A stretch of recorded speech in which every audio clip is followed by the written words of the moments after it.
majelis anak muda di dunia. Mereka yang menuntut perubahan dan mereka yang menciptakan perubahan. Assalamualaikum warahmatullahi wabarakatuh. Shalom, Om Swastiastu, Namo Buddhaya, Salam Kebajikan. Honorable Judges and Finalists National Scientific Writing Competition Pekan Ilmiah Nasional 6 Lampung University. Before we going to the materials, let me introduce myself. My name is Fida Puspita Sari Dewi. My name Muhammad Jagis Biavasina. And I, Hesti Rahmawati.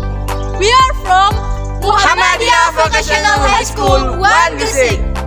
Here, we will present about penerapan konsep triple bottom line dalam proses pengolahan ikan nila berbasis zero waste sebagai upaya mewujudkan SDGs 2030.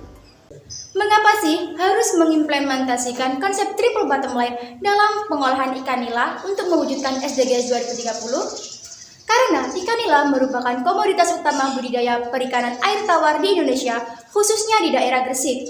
Kemudian, pada masa pandemi, presentasi penduduk miskin bertambah. Peningkatan jumlah penduduk miskin itu terjadi lantaran pandemi menyebabkan banyak kegiatan perekonomian tidak bisa berjalan seperti biasa, sehingga pendapatan masyarakat pun tertekan. Bahkan, sebagian masyarakat lainnya kehilangan mata pencariannya. Sehingga perlu adanya olahan produk ikan nila yang nantinya diharapkan dapat mewujudkan SDGs atau Sustainable Development Goals 2030 yang memiliki tujuan utama yakni mengakhiri kemiskinan. Pengolahan ikan nila menjadi berbagai macam produk yang dapat meningkatkan income. Selain itu juga bersifat zero waste atau ramah lingkungan. Kemudian diimplementasikan menggunakan konsep triple bottom line. Rumusan masalah dari penelitian ini adalah bagaimana cara mengimplementasi triple bottom line dalam proses pengolahan ikan nila sebagai upaya untuk mewujudkan SDGs 2030 berbasis zero waste. Dari rumusan masalah tersebut kita memperoleh tujuan yakni mengimplementasi triple bottom line dalam proses pengolahan ikan nila dengan mengiakan kembali program UMKM yang dapat menunjang perekonomian masyarakat serta ramah lingkungan sebagai upaya untuk mewujudkan SDGs 2030 berbasis zero waste. Kita beralih ke tinjauan pustaka. Dalam outcome dokumen Transforming Our World, the 2030 Agenda for Sustainable Development, tujuan mengakhiri kemiskinan menjadi tujuan utama dari 17 tujuan yang disepakati dalam SDGs. Tujuan pertama dari 17 tujuan SDGs adalah mengakhiri kemiskinan dalam segala bentuk dimanapun. Tujuan utama tersebut harus menjadi tema pembangunan, agenda utama, dan berkelanjutan yang melatari berbagai tujuan pembangunan lainnya seperti infrastruktur, pariwisata, pangan, energi, dan lain-lain. Kemudian, mengapa kita memilih ikan nila? Karena menurut data kelautan dan perikanan di Indonesia, jumlah produksi ikan nila memiliki jumlah yang sangat signifikan, meskipun mengalami penurunan pada tahun 2020.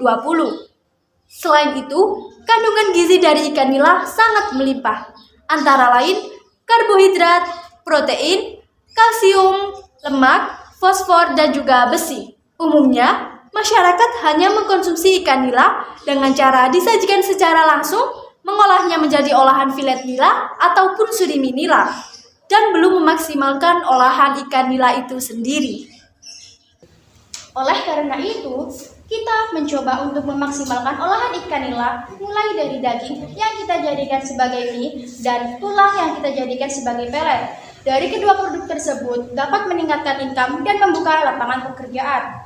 Kemudian, sisik ikan nila yang biasanya hanya terbuang begitu saja dan meninggalkan limbah bagi lingkungan, kita olah menjadi plastik biodegradable yang nantinya akan bersifat zero waste atau ramah lingkungan. Perkembangan zaman menuntut perusahaan untuk tidak hanya memperhatikan laba semata, namun juga kondisi sekitar, di mana di dalamnya termasuk aspek masyarakat dan lingkungan hidup. Sehingga konsep triple bottom line memiliki 3 pilar utama, yaitu profit atau ekonomi, people atau sosial, planet atau lingkungan. Kita beralih ke metode penelitian.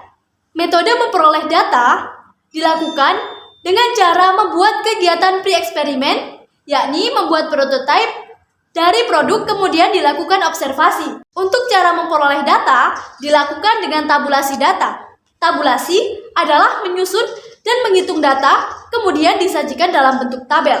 Yang terakhir, analisis yang kita lakukan pada pembuatan produk makanan yakni mie ikan nila, dilakukan uji organoleptik untuk mengetahui tingkat kesukaan konsumen. Kemudian, dilakukan pula analisis usaha dengan menghitung ROI atau Return of Investment. Berikut adalah hasil dari produk mie kala yang berbahan dasar dari ikan nila. Kami juga memadukannya dengan saus spaghetti sehingga selain memiliki kandungan gizi yang melimpah juga memiliki cita rasa yang lezat. Kami memiliki dua varian yaitu ukuran jumbo dan ukuran mini atau sekali konsumsi. Untuk membuat mie kala atau mie ikan nila kita membutuhkan alat dan bahan. Pada proses pembuatan mie kala atau mie ikan nila yang perlu kita lakukan adalah mulai dari menyiapkan bahan yang digunakan, pembuatan adonan mie, penggilingan adonan mie, penataan adonan mie, dan pemanggangan adonan mie. Pada produk mie kala, kita melakukan perhitungan ROI. Untuk mengetahui laba yang didapatkan dari perhitungan tersebut, kita mendapatkan laba atau keuntungan sebesar 43% dari total modal produksi. Ini merupakan pelet atau pakan ikan yang berbahan dasar tulang ikan nila. Selain dapat digunakan sebagai pakan ikan nila, pelet ini juga dapat digunakan sebagai pakan ikan tawar lainnya. Pada proses pembuatan pelet atau pakan ikan, yang perlu kita lakukan yakni yang pertama, menyiapkan alat dan bahan yang akan digunakan. Yang kedua, menghaluskan tulang dan membuat adonan pakan. Setelah itu, pencetakan adonan pakan. Berikut merupakan hasil bioplastik dari sisik ikan nila yang kita cetak menggunakan cawan Petri. Pada bioplastik ini, kami juga melakukan uji elongasi dan uji kelarutan. Hasilnya, pada uji kelarutan bioplastik ini dapat larut di dalam air dengan hanya membutuhkan waktu selama 2 jam. Berbeda dengan plastik konvensional lainnya yang membutuhkan waktu sangat lama untuk terurai. Sehingga, bioplastik ini dikatakan sebagai plastik ramah lingkungan. Pada pembuatan bioplastik, kita membutuhkan alat dan bahan sebagai berikut. Pada proses pembuatan bioplastik, yang perlu kita lakukan mulai dari menyiapkan bahan yang digunakan, proses penghalusan sisik ikan, proses penyaringan sisik ikan, proses penimbangan sisik ikan, kemudian penghomogenan sisik ikan, penyaringan larutan sisik ikan, penambahan sorbitol, kemudian penghomogenan larutan, pemanasan hingga mengental, dan yang terakhir, mendiamkan bioplastik hingga memadat. Kemudian, implementasi konsep triple bottom line sebagai upaya untuk mewujudkan SDGs 2030. Konsep triple bottom line ini adalah mengolah ikan nila menjadi berbagai olahan. Pada masa pandemi COVID-19 yang menyerang masyarakat sekarang ini, diharapkan dapat memperoleh keuntungan atau profit dalam dunia usaha. Sebagai upaya untuk mewujudkan tujuan utama SDGs 2030, yakni mengakhiri kemiskinan dan berkontribusi dengan masyarakat atau people untuk mengkonsumsi protein yang serta menerapkan gizi seimbang dalam kehidupan sehari-hari dan tidak meninggalkan limbah atau bersifat zero waste.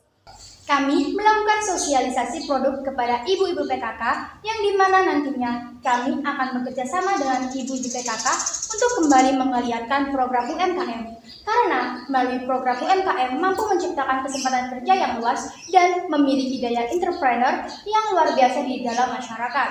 Kami juga melakukan pengurusan surat perizinan edar di Dinas Kesehatan Kabupaten Gresik. Untuk mengetahui tingkat kesukaan konsumen, kita melakukan uji organoleptik. Dan finalis dari uji organoleptik ini adalah rekan kami dari kelas kimia industri.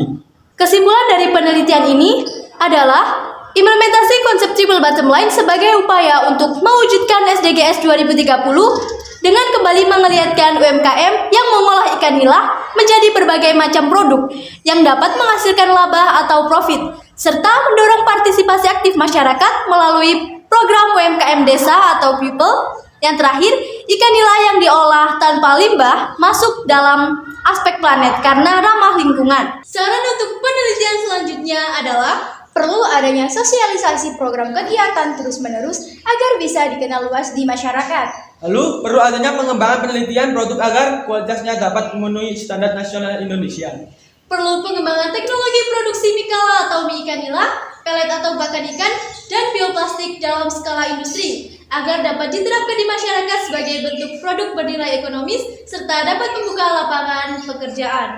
Sekian presentasi yang dapat kami sampaikan. Thank you for attention, dan as I say, wassalamualaikum warahmatullahi wabarakatuh.